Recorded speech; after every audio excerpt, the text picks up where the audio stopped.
So dito nga mga lodi, tamang clear lang tayo ng minions. Tapos may napansin akong kakaiba. Nakita ko si Ipis na tumatakbo.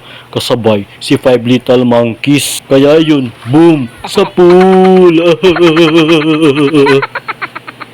Tapos dito nakita ko si Estes na pagod na. Kaya pinagpahinga ko na. Bye-bye!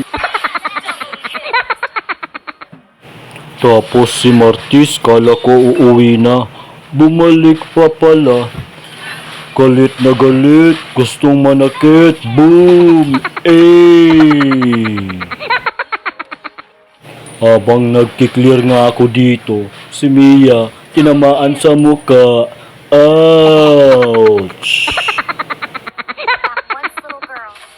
Tapos dito si Mia di na kinaya. Ikaw ba naman sunugin sa muka? Dito nga bigla kaming sinugod. Si Martis parang wala sa sarili. Kaya sabi ko, Lord, patawad.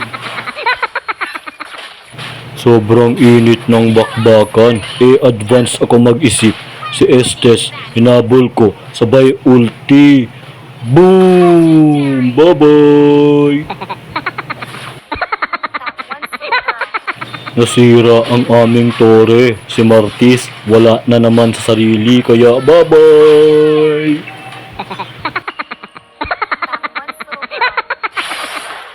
Dito, agresibo na sila. Gusto na kaming pasukin.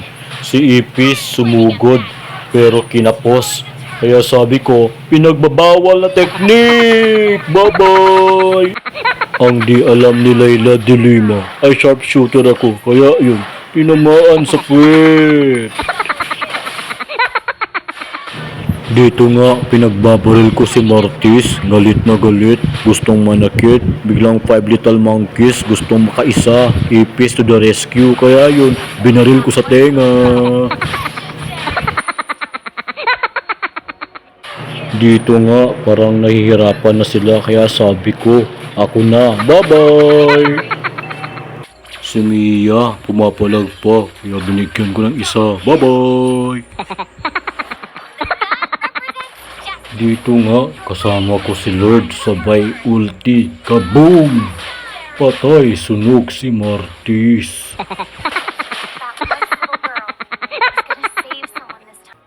Sa lakas ni Layla, tuluyan nang natalo ang mga kalaban. Nice G, at maraming salamat sa panonood. Bye-bye!